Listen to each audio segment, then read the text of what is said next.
Bueno, entonces, buenos días a todos, a todas. Ahí llegó Javier igual, también la voy a anotar. Ya, como les comentaba, la idea de hoy es retroalimentar la evaluación formativa, ¿ya? Eh, por lo mismo, vamos a revisar la prueba, pero como les comentaba, nosotros, o sea, ustedes hicieron una prueba un poquito más fácil porque les quité algunas preguntas, ¿ya? Y cambié algunos textos, algunos poemas, ¿ya? De todas maneras, mantuve la mayoría de las preguntas que había pensado originalmente, ¿ya? Yo trabajo mucho. ¿Quién tiene el audio encendido? Javiera. Yo había trabajado, ahí sí, yo había trabajado mucho generalmente con lo que es o sea, esta evaluación, estas pruebas de puntaje nacional, y justamente la idea esta vez también había escogido varias preguntas de allí, ¿ya? Sin embargo, a ver si iba a ser un poquito más compleja, porque están pensadas tipo PTU, y entonces mantuve la gran mayoría de las preguntas, pero igual saqué varias y cambié algunas. Ya entonces vamos a revisar la prueba como estaba originalmente. Ya esa es la idea, y obviamente que participen, que vayan activando el audio para decirme la respuesta. ¿Ya? Se las voy a compartir entonces. Denme un segundo. ¿Ya? A ver. Bien. El primer texto, ese se mantuvo, ya, que lo encontré cercano, ¿cierto? Lenguaje más o menos cotidiano, ¿verdad? Sin embargo, sigue siendo poesía. Se llama Amor de tarde, y es de Mario Benedetti. Mario Benedetti, ustedes imagino que leyeron, no sé si leyeron La Tregua, me parece que este año tenían que leerla, ¿ya? O en cuarto medio se lee a veces La Tregua, ¿ya? Pero Mario Benedetti, por ejemplo, además de escribir poesía, que en su poesía siempre se ha destacado muchísimo, ya una poesía más cercana, sin perder su característica metafórica o más interpretativa, más connotativa, ¿ya? Pero de todas maneras, cierto, él también tiene excelentes novelas. Yo, de hecho, ahora me compré hace poco un libro de él, un libro que habla sobre el exilio, ¿ya? Ustedes saben que en Latinoamérica, más o menos de manera coincidente hacia la década del 70, hacia el 73, se vivieron diversos golpes de Estado, diversas dictaduras, ya entonces muchos escritores, como el caso de la generación de Benedetti, escribieron también sobre el exilio, ya, pero eso es respecto a sus novelas, ¿ya? Bien, respecto al poema dice Amor de tarde. Es una lástima que no estés conmigo. Cuando miro el reloj y son las 4, y acabo la planilla y pienso 10 minutos, y estiro las piernas como todas las tardes, y hago así con los hombros para aflojar la espalda, y me doblo los dedos y les saco mentiras. Es una lástima que no estés conmigo cuando miro el reloj y son las 5, y soy una manija que calcula intereses, o dos manos que saltan sobre 40 teclas, o un oído que escucha como ladra el teléfono, o un tipo que hace números y les saca verdades. Es una lástima que no estés conmigo cuando miro el reloj y son las 6. Podrías acercarte de sorpresa y decirme, ¿qué tal? Y quedaríamos, yo con la mancha roja de tus labios, tú con el tizne azul de mi carbónico.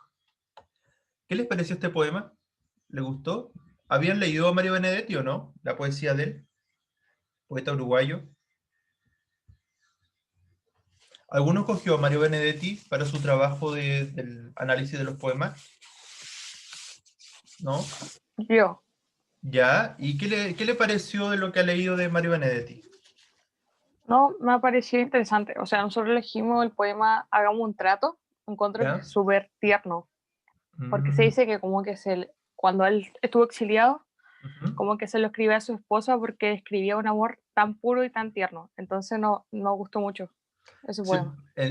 gracias Valentina. Sí, Benedetti, como les decía delante, tiene mucha poesía y tiene novelas que hablan de la época del exilio, hablan desde el exilio, que es una temática recurrente para quien la vivió, obviamente, entonces es parte importante de su obra, ¿ya? Sin embargo, acá no habla del exilio. ¿Cuál es el tema central acá en este poema? ¿De qué está hablando acá en este poema? ¿Cuál es el tema? Recuerden que Un el tema... amor que no está presente, así como que se está alejando, se podría decir. Sí, cierto. Bueno, de partida el tema es el amor, ¿ya? Porque simplemente la pregunta, el tema, apunta a de qué trata el poema. El poema trata sobre el amor. La idea principal, hay una diferencia entre idea principal y tema. La idea principal es qué se dice acerca del tema. Si el tema es el amor, lo que decía Fernanda sería más bien la idea principal, ¿cierto? Fernanda, ¿me podrías repetir un poco la idea que dijo, por favor? Un amor que no está presente y se podría decir que se está alejando, no sé si... Un amor lejano, sí, Ajá. un amor ausente, sí, sí, por ahí va, ¿verdad? ¿Alguien más? Sí, es una posible interpretación. Mira, antes de que, porque a mí en realidad esto de las preguntas así de selección múltiple no me gusta mucho, ¿ah? Pero menos para analizar poesía, sin embargo hay que hacerlo porque así lamentablemente lo mide la evaluación de la PTU, ¿ya? Pero de todas maneras, quiero que primero analicemos el poema como en general y después nos vamos a las preguntas. Dice, es una lástima que no estés conmigo. O sea, ya hablamos de una ausencia, ¿cierto? De alguien que no está, ¿ya? Cuando miro el reloj y son las 4. Por lo general, ¿cuándo estamos nosotros pendientes de la hora? ¿Cuándo uno está como pendiente de la hora en general? Cuando terminan las cosas, así como cuando uno se tiene que ir, no sé si... Ya, cuando uno se tiene que ir, ¿qué más? Cuando estamos aburridos. Yo Cuando, también. cuando están Yo no. aburridos, ya, la monotonía, por ahí va. ¿Qué más? ¿Qué más? Por ejemplo, cuando ustedes quieren ver a alguien que estiman, alguien que quieren, o alguien que les gusta, por ejemplo, ¿no esperan que el tiempo pase más rápido? Si están lejos de esa persona, ¿nunca le ha pasado? ¿No? ¿Nunca se han enamorado? Por ejemplo, cuando uno está como ansioso, ya de que el tiempo, bueno, y eso se traduce en que el tiempo, o que uno quiera que el tiempo pase más rápido, es porque nosotros estamos esperando algo. ¿Y qué espera esta persona? ¿Qué está esperando? Espera que el tiempo pase rápido, ¿pero por qué? ¿A qué se debe eso? Más o menos lo decían delante. O sea, él espera que el tiempo termine rápido porque quiere encontrarse con su amada. Exacto, por ahí va, ¿cierto? Después dice, y acabo la planilla y pienso 10 minutos. Ya, acá hay varias marcas textuales. Ustedes saben que las marcas del texto son súper importantes para encontrarle sentido a lo que se dice, ¿ya? Y para darle sentido al contexto también, o darle un sentido a esta historia. Cuando dice acabo la planilla, ya tenemos una palabra clave, planilla. Y estiro las piernas como todas las tardes. Esto de todas las tardes nos da un sentido de monotonía, además que el tiempo como que avanza lento, entonces también sigue habiendo mucha monotonía. Yo hago así con los hombros para aflojar la espalda, o sea, hace como se está estirando, ¿verdad? Y me doblo los dedos y le saco mentira, o sea, la típica posición de alguien que está como agotado y cansado. Es una lástima que no estés conmigo, nuevamente piensa en la persona amada, cuando miro el reloj y son las 5, o sea, sigue pasando el tiempo muy lento para él y soy una manija que calcula intereses. Otra frase clave, calcular intereses, planilla, calcular intereses. O dos manos que saltan sobre 40 teclas, otra frase clave, las 40 teclas. O un oído que escucha como ladra el teléfono, otra palabra clave, el teléfono. O un tipo que hace números y le saca verdades.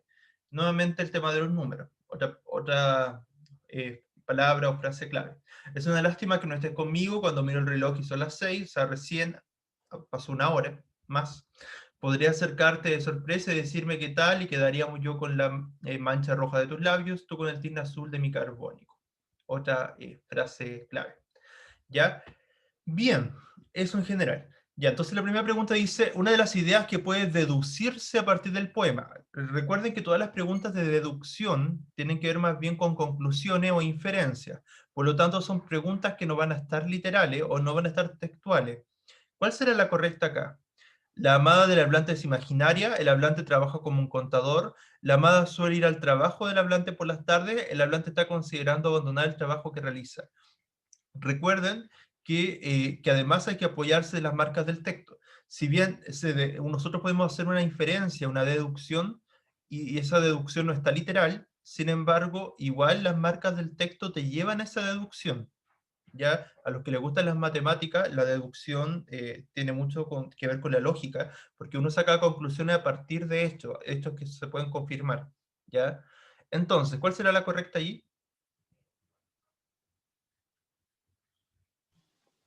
La B.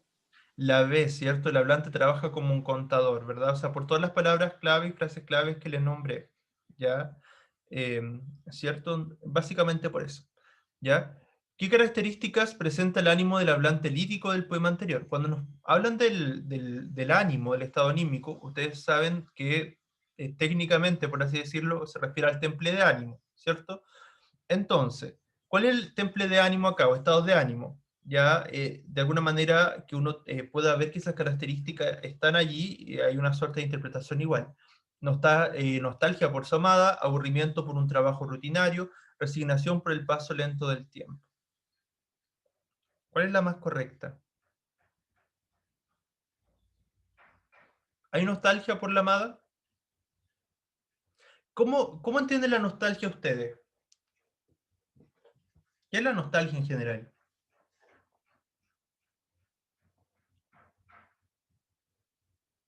¿Qué entienden ustedes por nostalgia? Niños, niñas. ¿Qué es la nostalgia para ustedes? ¿Qué se entiende por nostalgia? Los escucho, los escucho. ¿Cuándo alguien siente nostalgia? Cuando, no sé si está bien lo que voy a decir, pero cuando uno extraña a alguien, como un sentimiento de, ah, no sé, pero es que la verdad. No, pero extrañar, sí, por ahí va, sí, cuando uno extraña a alguien. La nostalgia es como, se da como casi cuando, está asociada un poco con la pérdida, ¿cierto? Con la pérdida de algo. O sea, algo que se tuvo pero ya no se tiene, por lo menos en el momento presente. ¿Ya? Entonces, la nostalgia sí, claramente tiene que ver con el extrañar, o sea, echar de menos algo que ya no está, en ese momento al menos no está. Entonces, le nace la nostalgia sí, porque efectivamente su amada no está en ese momento con él en el trabajo. ¿Ya? Pero eso no quiere decir que su amada no exista, ni sea una imaginación de él, ni nada de eso, simplemente que no está en ese momento con él porque él está trabajando. Aburrimiento por un trabajo rutinario, ¿les parece que él estaba aburrido o no? ¿Llevaba un trabajo rutinario? ¿Qué le parecía a él ese trabajo?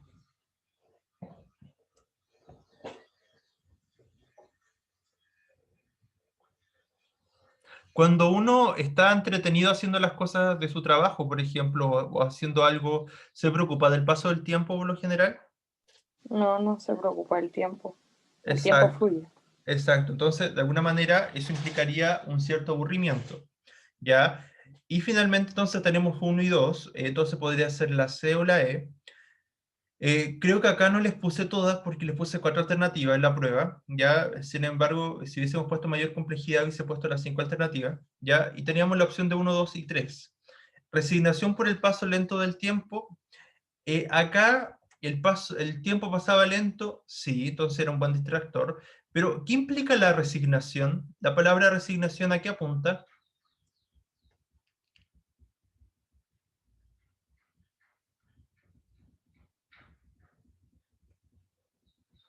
¿Cuándo una persona está resignada?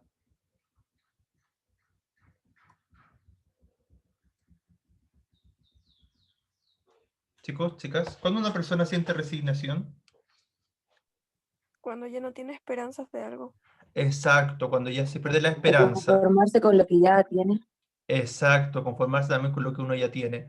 Y acá, eso de perder la esperanza, ¿a qué significaría? Significaría que él no va a ver a su amada, ¿cierto? ¿Y él perdió la esperanza de eso, de que no va a ver a su amada?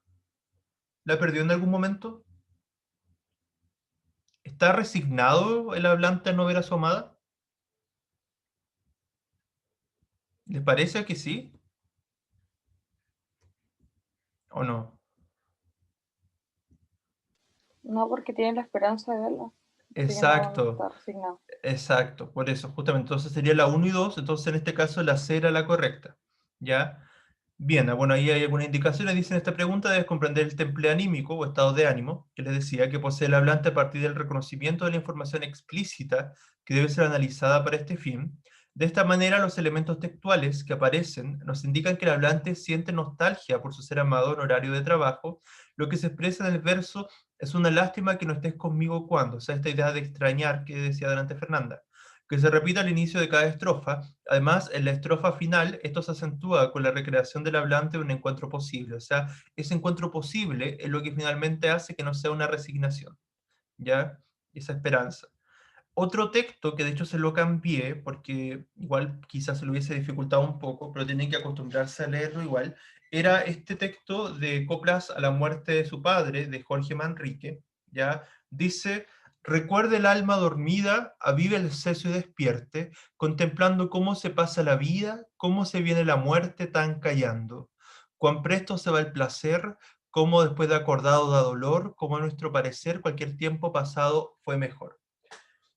Este texto tenía una complejidad mayor, por eso lo cambié por otro de los poemas que después ustedes leyeron, ¿ya? Acá había un tópico, que era el tópico del hilo tempore, ¿ya? Que era de aquel tiempo, o, ¿cierto? O que todo tiempo pasado, perdón, fue mejor, ¿ya? Claro, ese era como el tópico literario presente en este poema. Ya además que estaban las coplas, claro, como son coplas, es como una especie de canto o poesía fúnebre, ¿ya? Bien, dice, en los versos, recuerde el alma dormida, avive el seso y despierte. ¿A qué se refiere la expresión alma dormida?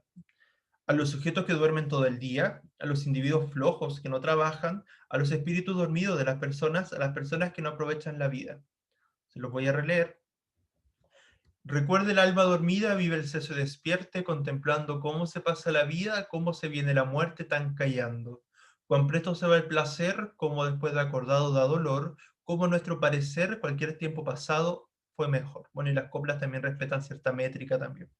Ya, generalmente este tipo de poesía siempre tiene una métrica particular y una sonoridad también muy particular, de rimas también, ya, rimas consonantes, etcétera, pero no vamos a entrar en eso ahora, ya.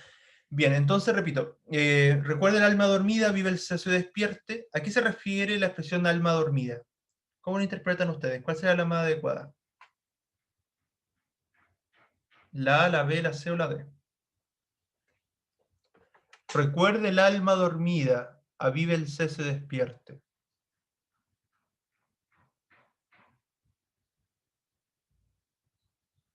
Tienen que entender el contexto del poema. ¿Cuál será? La D. La D, ¿cierto? Las personas que no aprovechan la vida, ¿cierto? Los demás eran todos distractores, ¿verdad? Porque en el fondo está hablando acá que de alguna manera, si bien el tópico central es el hilo tempore, aquel tiempo, también hay una especie de carpe diem, en el sentido de aprovechar la vida también, ¿ya? Entonces, en ese sentido también era central, ¿ya? Entonces dice, la expresión debe interpretarse en relación a todo el poema, siempre que ustedes, por ejemplo, les toque analizar poesía, siempre cada verso tiene relación, por un lado, con la estrofa en la cual está inmerso, y por otra parte, con el sentido completo del poema, el sentido global del poema, ¿ya? Entonces, por eso siempre es importante leer completo los textos. Quien habla en el poema le advierte a esa alma dormida que la vida es breve y hay que aprovechar los momentos. Entonces, en ese sentido, la D era la más adecuada. Sabemos también que la acción de dormir refiere a un estado de máximo reposo, y también acá la muerte como metáfora del sueño eterno, ¿ya? Por lo tanto, se puede deducir que alma dormida refiere a las personas pasivas, inactivas, que no aprovechan la vida también. ¿De qué trata el poema? El tema, en el fondo, nos están preguntando ahí. Si respondieron bien la anterior, esta era más fácil. ¿Cuál será entonces la correcta acá? La brevedad de la vida, el deterioro del mundo, el momento de la muerte, la pereza de las personas. ¿Cuál será? La brevedad de la vida. Exacto, al unísono, muy bien, muy bien. La brevedad de la vida, o sea que la vida pasa muy rápido, esta especie de carpe diem. ¿Ya? Bien. Claro, después la justificación, claro, en este caso, como les decía, cada vez que aparezca la pregunta de qué trata el poema o de qué trata el texto, siempre les van a estar preguntando por el tema, ¿ya? O cuando les digan cuál es el tema del texto, ustedes se preguntan de qué trata y van a llegar a la respuesta. Por lo general es una palabra o una frase la respuesta a eso, Ya entonces a lo largo del poema la voz que habla le advierte al hombre que la vida pasa rápido y la muerte llega cuando menos lo esperamos. Por eso dice que la vida, o sea, que la muerte llega tan callando, que llega silenciosa. ¿Ya? Cómo pasa la vida, cómo se viene la muerte, por lo tanto la idea principal que transmite el poema es que la vida es breve y por eso debemos aprovecharla. ¿Ya? ¿Qué idea se transmite en la totalidad del poema? Si tomamos este poema en su totalidad, ¿cuál es la idea clave? Todo tiempo pasado fue mejor y hay que resignarse. Hay que disfrutar la vida antes de que se ponga peor. La vida es breve y debemos aprovecharla. Da tristeza acordarse de los buenos momentos. Aquí habían varios distractores, pero ¿cuál será? La vida breve y debemos aprovecharla. Exacto, la C era la correcta, ¿cierto? Lo hubiese ido bien en este poema. Este no lo agregué, ¿cierto? No lo agregué a la prueba, ¿verdad? No le apareció, ¿cierto? Sí, eso sí. Ah, sí le apareció. Ya que no recuerdo bien cuáles saqué. Creo que saqué el siguiente entonces. Ah, sí, este sí tiene razón, que este lo había dejado. Y el que saqué fue uno de Sor Teresa. Sí, ese estaba más difícil, me parece. Ya, pero bien, bien, qué bueno, qué bien que pudieron interpretar este. Lo interpretaron bien entonces. ¿Sí? En los versos, como a nuestro parecer, cualquier tiempo pasado fue mejor. ¿Qué sentimiento se expresa allí? Ira, alegría, angustia o nostalgia.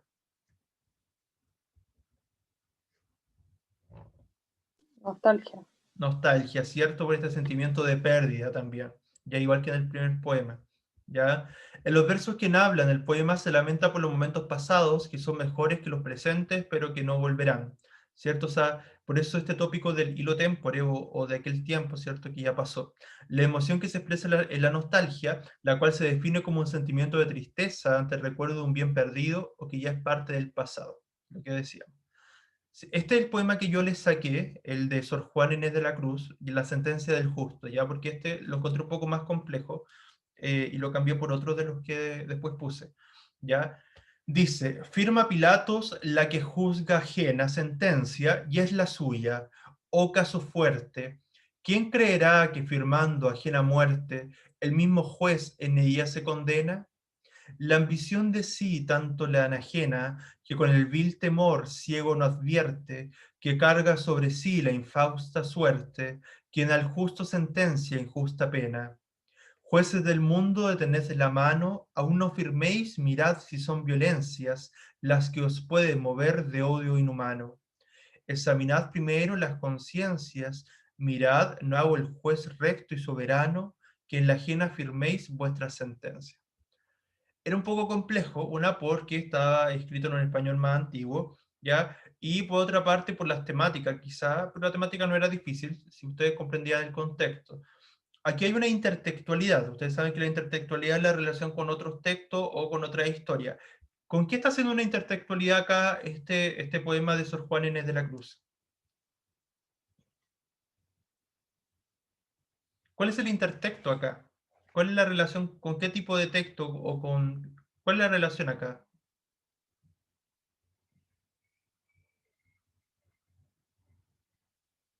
¿Cuál es el intertexto acá? ¿Con qué texto o con qué se relaciona este poema?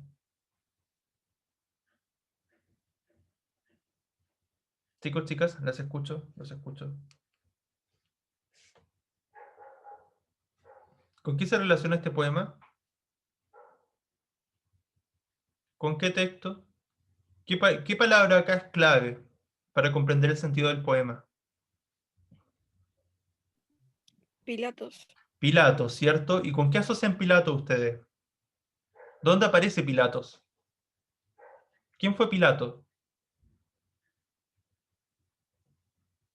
¿Están en un colegio católico? Deberían poder entender este intertexto.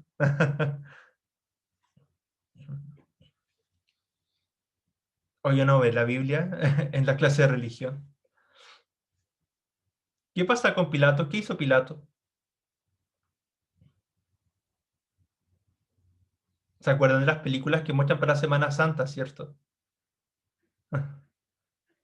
Niños, niñas, ¿se acuerdan, cierto? ¿O no las ven ya? ¿Ya no las ven? Antes siempre las repetían, bueno, todos los años las siguen repitiendo, pero... ¿Qué hizo Pilato? Si no me equivoco, era el que estaba como al poder del rey, no sé, Ujú. cuando dijeron que Jesús lo iban a crucificar, algo así. ¿Sí? No me acuerdo la verdad mucho, pero lo que me acuerdo era algo así. Sí, por ahí va. ¿Qué más se va acordando? Sí, por ahí va, pero faltan todavía algunos detalles. ¿Qué más se acuerda?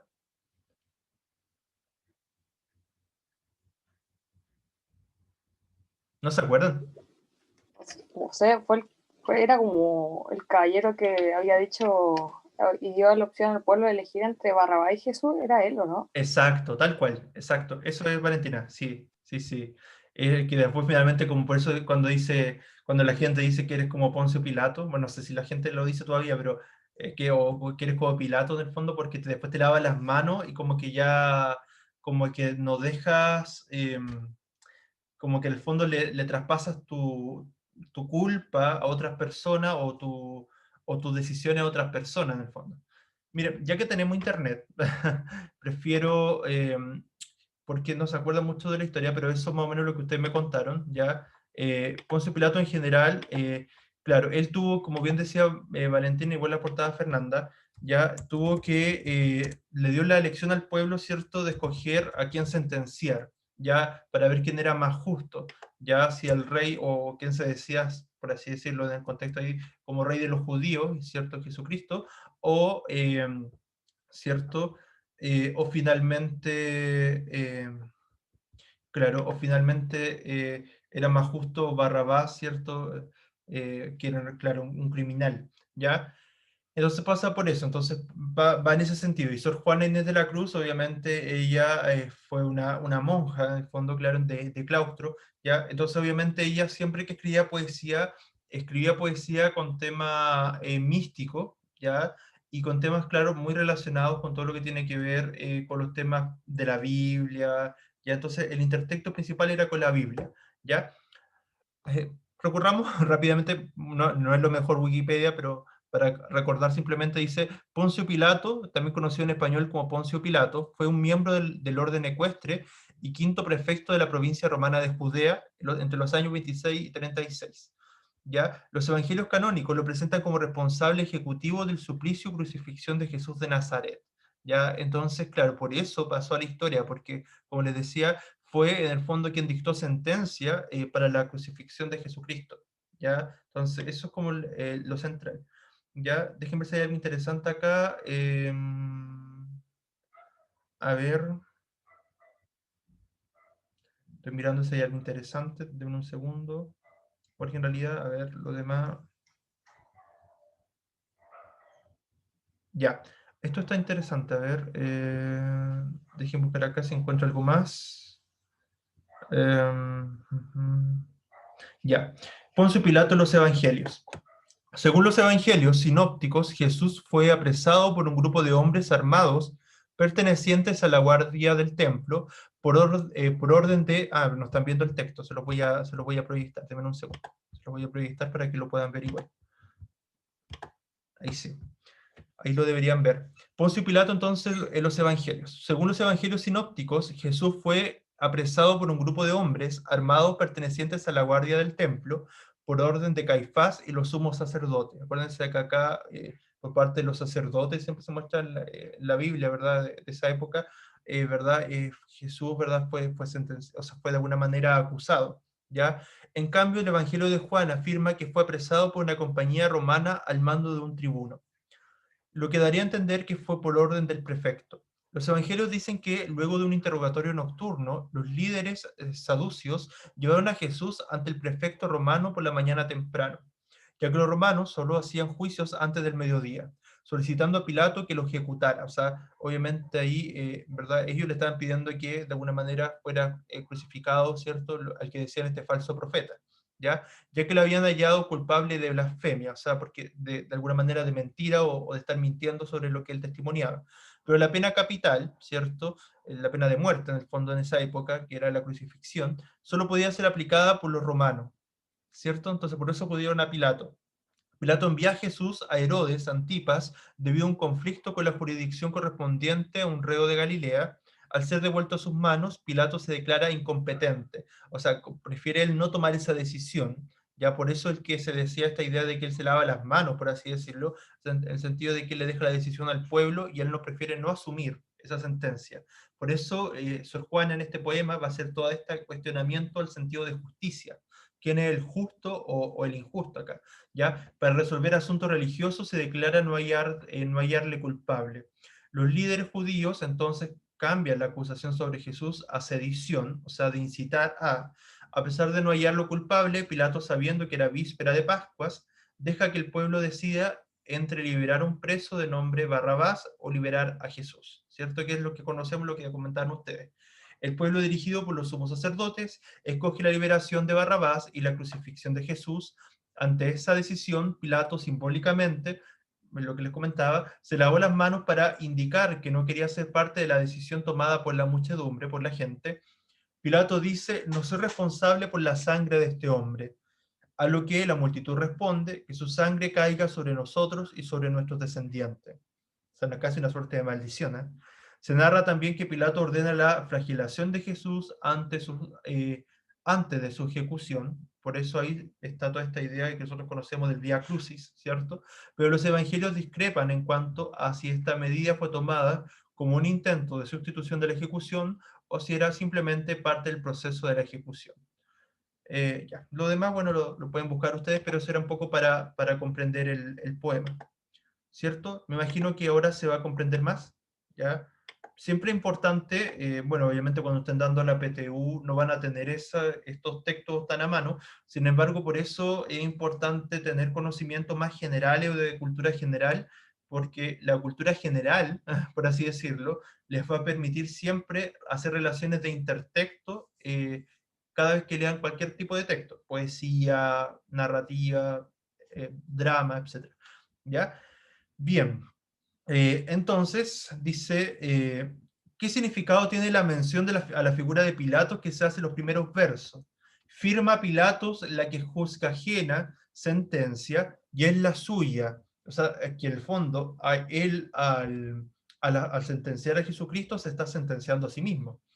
O caso fuerte, ¿quién creerá que firmando ajena muerte, o sea, la muerte de otro, el mismo juez en ella se condena? O sea, obviamente, ¿por qué? Porque el verdadero juez es Dios. Y obviamente, ¿a quién estaba condenando? Al Hijo de Dios, a Jesucristo. Ya va por ese lado. Entonces, la pregunta 7 dice: ¿qué significado tiene la mención de la figura de Pilatos que se hace en los primeros versos? A, es ejemplo de un poder extranjero violento e injusto. B, se presenta como ejemplo histórico de la figura del juez injusto. C, aparece como alguien cuyo destino nadie puede creer. D, representa a todos aquellos quienes actúan desde el odio. E, es el arquetipo de quien pierde la razón motivado por la venganza. No está difícil en verdad, pero ¿cuál será? Fíjense en el título, la sentencia del justo, lo que dice el poema. ¿Cuál será la correcta?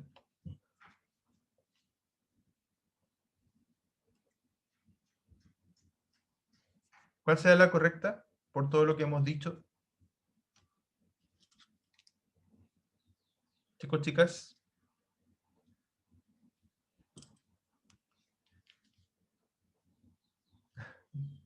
Chicos, chicas, los escucho. ¿Cuál será la correcta? Aprovecho de saludar a todos los que han venido llegando. Al final de la clase vuelvo a pasar la asistencia. ¿Cuál será la correcta? No, está difícil, porque ya explicamos el contexto. Pero por eso no lo puse en la prueba, porque igual les podía complicar. Pero, ¿cuál será? Chicos, chicas, el tiempo avanza. La profesora dejó de compartir pantalla, parece. Sí, pero tienen que avisarme. No. Se está Ah, ya, compartiendo. entonces, ¿Y los demás? ¿Lo ven, cierto? Se ve la pantalla, ¿verdad? ¿Sí? ¿Todos ven la pantalla o no? sí, yo lo corrí, me equivoqué yo. Ah, Sí, profe. ya. Entonces, ¿cuál será la correcta? Repito la alternativa. A, es ejemplo de un poder extranjero violento e injusto. B, se presenta como ejemplo histórico de la figura del juez injusto. C, aparece como alguien cuyo destino nadie puede creer. D, representa a todos aquellos quienes actúan desde el odio. E, es el arquetipo de quien pierde la razón motivado por la venganza. ¿Cuál será la correcta?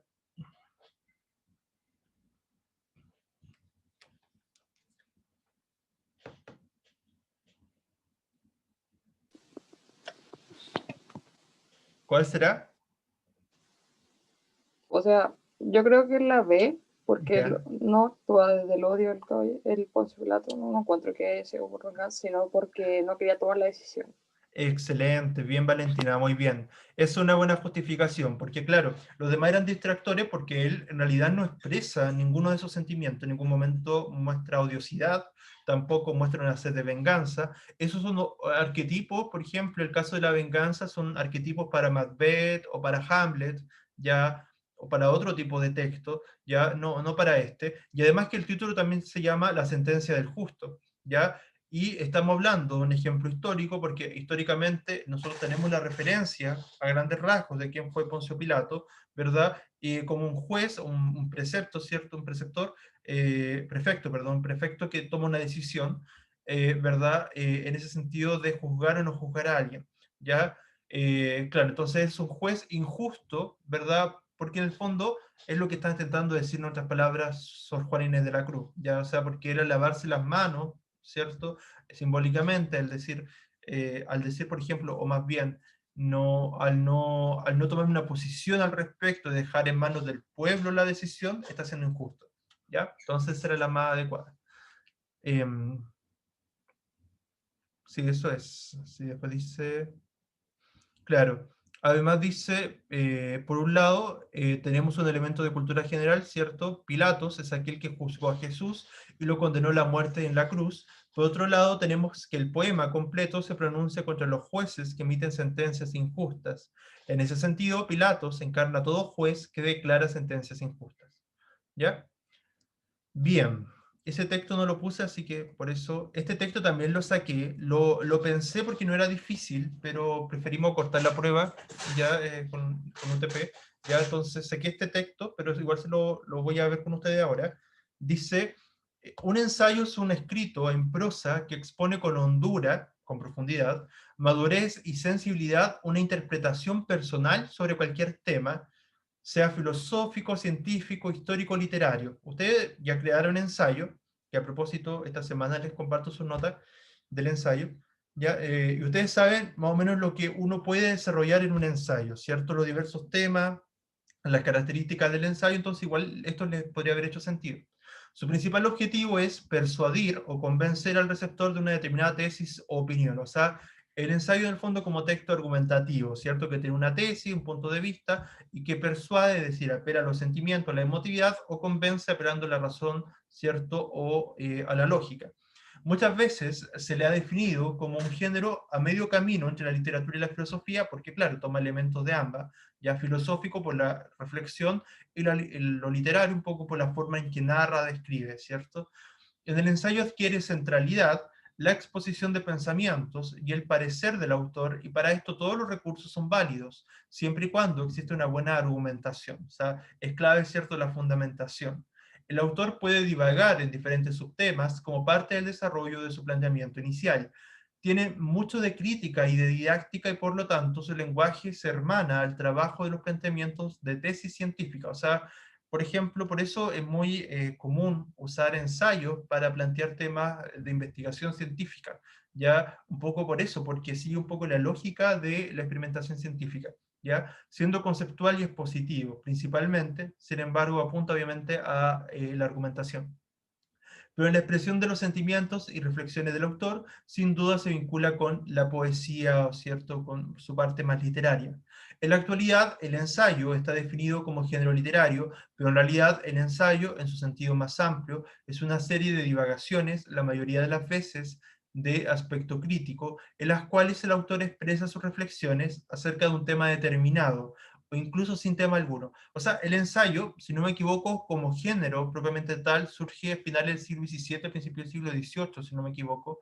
Ya Descartes me parece que fue uno de los primeros ensayistas propiamente tal, donde se exponía su pensamiento filosófico. Ya entonces, el ensayo parte como una exposición del pensamiento primero, de filosofía en general, pero después se traspasa a diversos temas, sobre todo cuando el ensayo se empieza a ocupar mucho más como género, como tipo de texto, ¿cierto?, en la universidad o en las universidades, ¿ya? Bien, entonces dice, Lo que caracteriza y al mismo tiempo diferencia al ensayo de otros géneros literarios es que, como su nombre lo indica, es el acto de pensar algo, de ensayar un pensamiento, siguiendo el método crítico de pensamiento, es decir, evaluando, entregando juicios de valor, dialogando, entregando los pros y los contras de lo planteado, analizando diferentes aspectos involucrados en el tema, explicando, describiendo, argumentando y demostrando.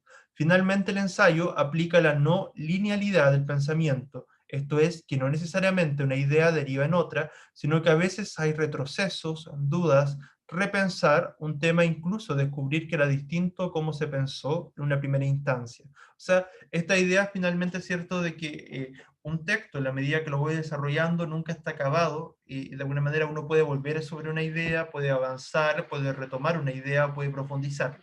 ¿Ya? Todo este divagar puede quedar reflejado en un ensayo.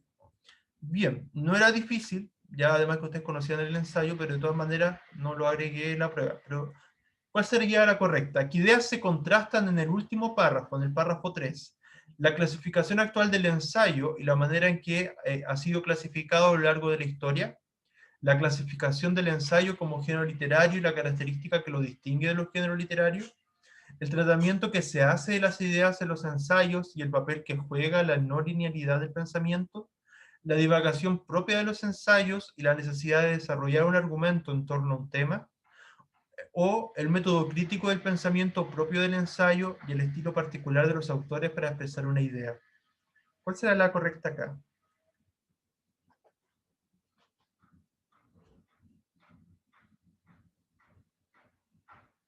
En la actualidad el ensayo está definido como género literario, pero en realidad el ensayo es en un sentido más amplio, es una serie de divagaciones, la mayoría de las veces, de aspecto crítico, etcétera, etcétera. ¿Ya? De todas maneras, la idea central está en esta parte, perdón, está en esta parte del texto, ya al principio, del párrafo 3. ¿Ya? Bien, entonces, ¿cuál será la correcta?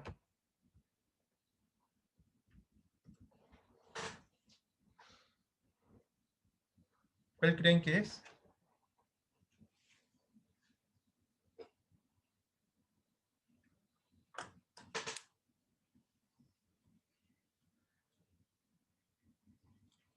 ¿Los escucho? ¿Cuál será?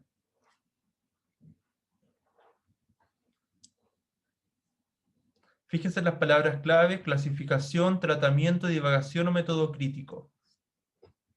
¿Cuál será?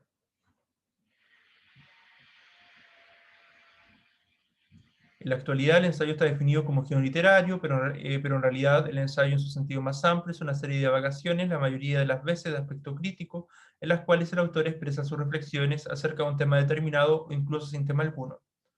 Lo que caracteriza y al mismo tiempo diferencia el ensayo de otros géneros literarios es que, como su nombre lo indica, es el acto de pensar algo, de ensayar un pensamiento, siguiendo el método crítico del pensamiento, es decir, evaluando, etcétera, etcétera. ¿Cuál será la correcta?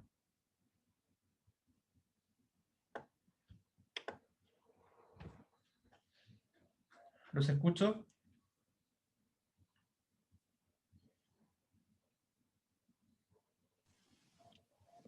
¿Cuál será?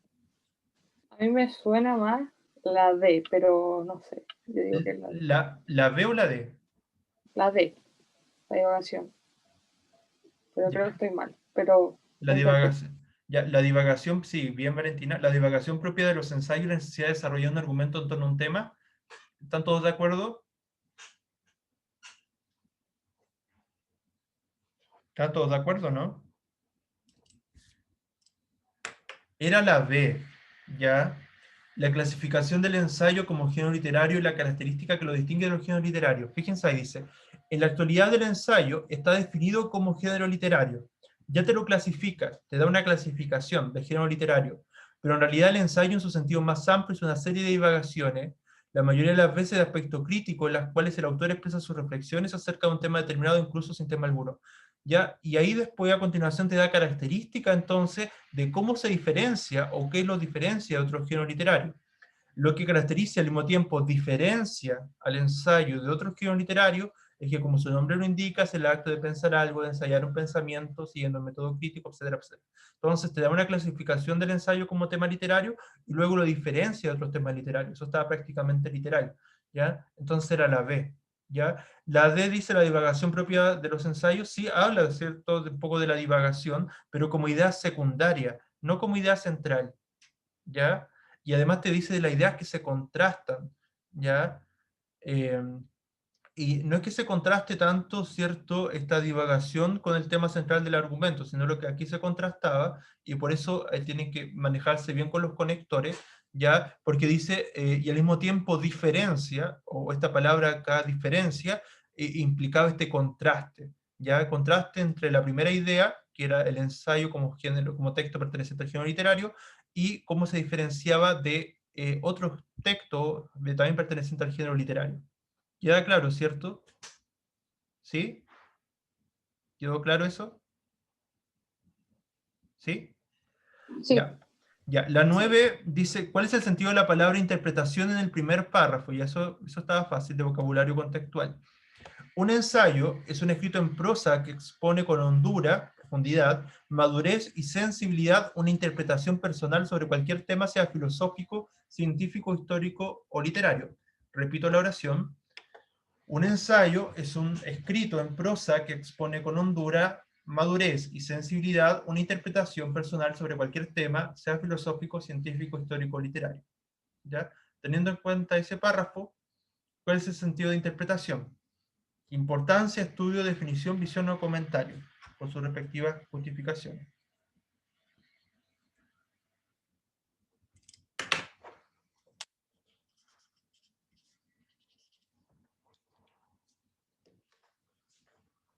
Importancia porque en el ensayo se demuestra el entendimiento de un tema. Estudio porque en el ensayo se entrega un análisis exhaustivo sobre un tema.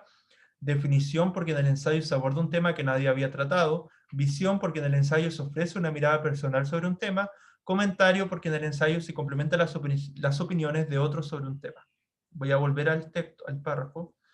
Un ensayo es un escrito en prosa que expone con hondura, madurez y sensibilidad una interpretación personal sobre cualquier tema, sea filosófico, científico, histórico o literario. Una interpretación personal sobre cualquier tema.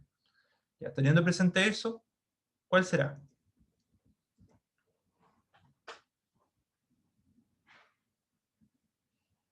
Interpretación, según el contexto, es importancia, estudio, definición, visión o comentario.